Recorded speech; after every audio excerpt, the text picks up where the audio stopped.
Episode 18. Awal kehancuran Popsicle. Saat ini aku tengah fokus mendengarkan informasi dari salah satu anak buah Mama yang mengabarkan tentang keberadaan Sivana.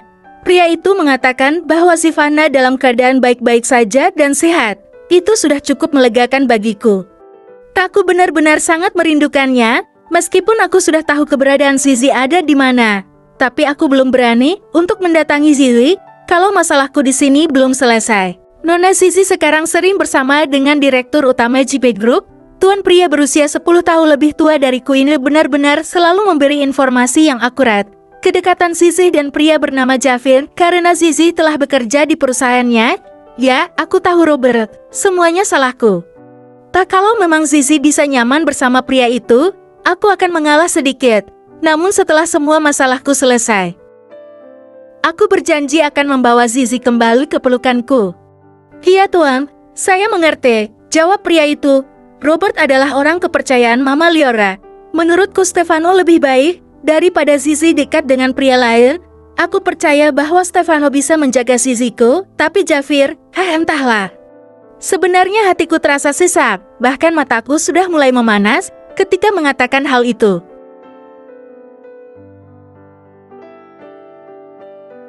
Namun aku harus bisa menahan diri sebentar lagi untuk tidak menjadi emosi.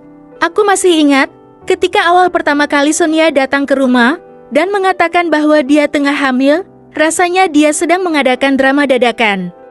Dan bahkan aku terbahak-bahak dengan ucapannya yang menurutku hanya omong kosong. Tapi setelah kita melakukan tes DNA dan hasilnya positif, rasanya jiwaku bagai dikeluarkan dari raga. Demi menutup aib keluarga Ferguson, akhirnya dengan terpaksa aku menikahi perempuan itu. Entah apa yang dia inginkan, aku sama sekali tidak peduli. Tapi setelah Sivana mengetahui semuanya, dan terpaksa aku harus rela berbuat baik untuk bisa mendekatinya, ya.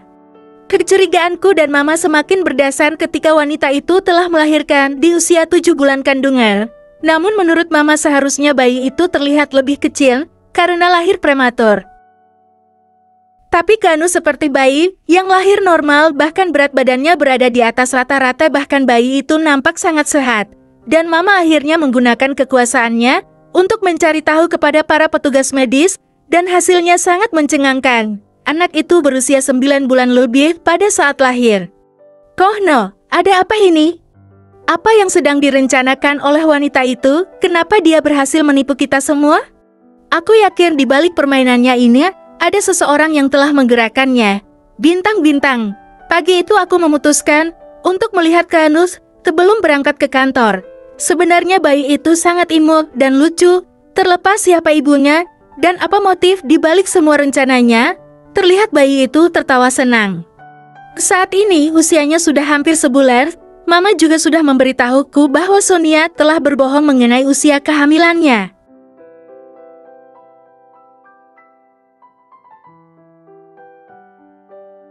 Ya, dia benar-benar pembohongan ulung. Sepertinya dia sudah merencanakan semua ini. Aku masih belum tahu apa motif dia melakukan semua kebohongan ini. Yaitu bagaimana belut yang licin, karena sangat susah mencari informasi terkait dengannya, dan siapa dalang di balik kejahatannya yang terbilang rapi. Saat Mama mengatakan kabar tersebut, rasanya aku ingin sekali menampar wanita itu dan mengusirnya dari apartemen. Tapi kalau aku melakukan itu, tentu saja Sonia akan melarikan diri dan aku tidak mendapatkan bukti. Jadi aku harus bersabar. Lihat saja sebentar lagi topengmu akan terbuka, wahai wanita licin. Karenamu aku harus berpisah dengan cintaku. Sivana pasti sudah menganggapku sebagai pria brengsek dan suka selingkuh. Selamat pagi, Sikol. Lihatlah Kanu sudah bangun dan sekarang sepertinya dia lapar. Oh ya, tadi aku sudah membulatkanmu sandwich. Kuharap pagi ini kamu mau sarapan. Wanita itu tersenyum penuh minat. Walau sebenarnya aku ingin menampar mulutnya, tapi saat melihat Kanu aku sadar bahwa aku masih dalam menjalankan misi. Baiklah, terima kasih. Aku akan membawanya ke kantor. Karena aku sedikit terburu-buru harus menghadiri rapat, Sonia terlihat berbinar ketika aku memasukkan sandwich buatannya ke dalam wadah dan paper bag. Kanu, jangan nakal, ya. Anak pintar. Kuusap kepalanya dan juga pipi gembulnya. Aku antar ke pintu ya? Tidak perlu, aku berangkat dulu.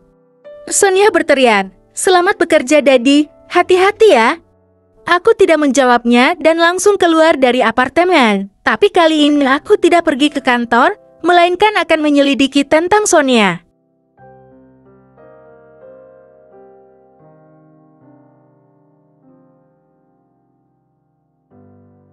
Ya, hari ini aku harus bisa mencari bukti agar bisa secepatnya keluar dari jeratan wanita itu.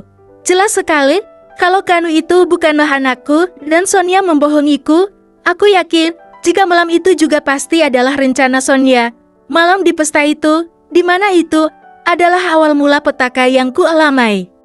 Sonia benar-benar berperan sangat baik. Gadis itu sangat pintar dan licik, aku sangat kesulitan mencari bukti dan asal-usulnya. Sonia mengaku sudah tidak mempunyai orang tua dan hanya tinggal seorang diri. Orang-orang suruhan mama juga kesulitan untuk melacaknya. Sepertinya ada seseorang yang melindunginya di balik layar, tapi siapa? Masih menjadi misteri sampai sekarang. Aku menghentikan langkahku di depan lift. Saat lift terbuka kuputuskan untuk tidak jadi masuk. Aku hanya diam dengan pikiran yang berkecamuk. Setelah beberapa saat, aku kembali lagi ke apartemen karena ingin mengambil ponsel keduaku yang tertinggal. Tapi pada saat aku melewati kamar Sonia, yang pintunya sedikit terbuka itu, sayup-sayup mendengar wanita itu seperti sedang berbicara pada seseorang di telepon. Aku tahu, kamu tenang saja. Sepertinya Ziko dan keluarganya tidak curiga sama sekali. Mereka masih mengira bahwa Keanu adalah anaknya Ziko. Brengsek! Benar-benar trik murahan yang membuat hidupku berantakan dan mengakibatkan Zizi pergi ke luar negeri. Karena wanita setan ini, aku merekam semua pembicaraan Sonia dengan seseorang di telepon. Segala umpatan dan sumpah serapah hanya bisa kubatin dalam hati. Tetapi aku terjebak dengan permainan ini Orlando. Aku benar-benar mencintai Ziko sekarang. Aku takut kalau dia tahu semuanya. Brengsek! Ternyata dalang dibalik semua ini adalah pria yang bernama Orlando. Aku ingat dia adalah pengagum rahasia Sivana. Dan sakit hati karena cintanya ditolak. Sialan. Pantas saja rumah sakit itu mengeluarkan hasil tes DNA palsu. Orlando adalah pemiliknya. Akang pun segera membuka lebar pintu kamar wanita brengsek itu dan bertepuk tangan. Oh, jadi seperti ini ternyata. Sonia, kebusukanmu telah terbongkar. Sekarang saatnya kamu menunggu polisi yang akan datang menangkapmu. Silahkan nikmati rasanya gelapnya penjara. Ziko. Kebersambung.